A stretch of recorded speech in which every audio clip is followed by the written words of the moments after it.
Ladies and gentlemen, welcome back to the analysis of YOLENO TV. I hope you're well from wherever you're watching this channel. How many of you watched the press brief that was issued by Tony Gachoka, Kalonzo Musyoka, and Eugene Wamalwa? We are saying today to William Ruto, all Adani deals must be dropped.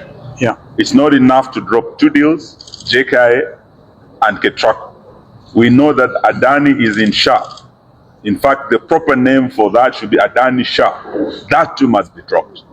And that press brief was all about the court verdict on Adani deal. Because when William Ruto pronounced himself that he was stopping Adani JKI and Adani KIPKOR, little did he know that Kenyans would come back to him and demand that all other dealings, including Adani Shah, according to what Eugene Wamalwa says, he never knew that this matter would take this center stage. Now, I want to take you to a couple of reactions. First of all, there is a reaction from Donald KIPKOR that was a bit shocking, because Donald KIPKOR, he believes that the blunder on Adani billions was because Adani transacted in dollars instead of rupees, Kenya shillings, or dirham. Because under US laws, that is according to Donald KIPKOR, if you corruptly transact in US dollars, US has criminal jurisdiction over you. So the biggest mistake that Adani could have made is that he transacted in dollars. That is a regulation in America, ladies and gentlemen. So I want to go extensively into this shocking revelation that came from the courts, especially through Tony Gachoka, through Kalonzo Musyoka and Eugene Wamalwa.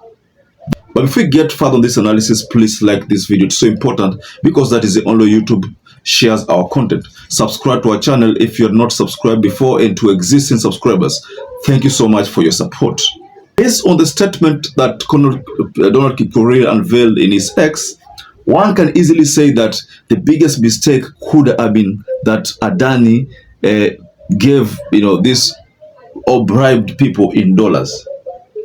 Now, let me take you quickly to this video, or this remarks that came from Eugene Wamalwa. So let's take your time and watch this video. It takes courage for a Kenyan to step forward, as Tony Gachoka did, and as others have done, not just in JKI, in the KIPKOR case and the SHA case. We thank the Law Society as we speak, apart from the orders stopping JKI being auctioned. There are also orders stopping the KIPKOR case. We are still looking for orders, and I thank Senator Okiya Omtatah in the SHA case. What we are saying today to William Ruto, all Adani deals must be dropped. Yeah. It's not enough to drop 2 deals, JKI and KIPKOR. We know that Adani is in SHA. In fact, the proper name for that should be Adani SHA. That too must be dropped, because it's equally tainted by fraud, by corruption, and it should face the same fate as this. So let's thank all the Kenyans who have come out, Senator Onyonka and all those who raised Amenya, those who raised the real whistle blowers. The young man with 1 tooth who walked to JKA akisema Ruto ameuzia airport yetu Muhindi. That young man is a hero. We celebrate him too. And we urge Kenyans, as we enjoy our Christmas, that the war is not over. We'll come back in January to continue fighting for them. Well done. Thank you very much. Thank you. Thank you. Very well, ladies and gentlemen, based on that revelation, the conclusion is that there was massive corruption in this Adani deal. Let me also take you to another reaction from Donald KIPKOR, because based on the tweets that Donald KIPKOR seems to be unleashing, you could as well say that indeed Donald KIPKOR has facts that prove that Adani was really the man here, who was overly corrupt based on the statements. Now, let me take you through this tweet from Donald KIPKOR. He says, from day one, we all warned our government that Gutam Adani is crook. US government has issued warrants for his arrest for US dollars 250 million. translating to 32 billion bribe. We have repeatedly demanded that Adani contracts with JKIA, Shah, KIPKOR and Mombasa Port be cancelled. The US trial will now reveal who was given bribes in Kenya. What will all those who are defending Adani say now? How will Safaricom explain to UK and South Africa regulators how it entered into multi-billion contracts with a crook without due diligence? Of course, Kenya regulators approved all the transactions without any due diligence. We hope that one day Kenya regulatory bodies will truly abide by the law established and not bend to political whims. Day of reckoning will one day catch up with our regulators. Once again, US saves Kenya from crooks. So that was a tweet that was shared by Donald KIPKOR when he was reacting to the news by US. So let's get back to the statement by Eugene Omalo.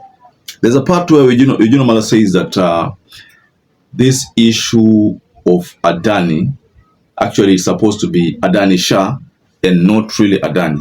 Why is he saying so? He's saying so because he believes that there are government officials who are overly corrupt in this deal. He believes that Shah, the deal surrounding Shah, also there's some problems there which needs to be looked at. So this to me sounds like a big challenge to William Ruto, who has a mandate of convincing Kenyans that his hands are clean. As we speak right now, nobody seems to be believing that William Ruto's hands are clean in this issue of Adani.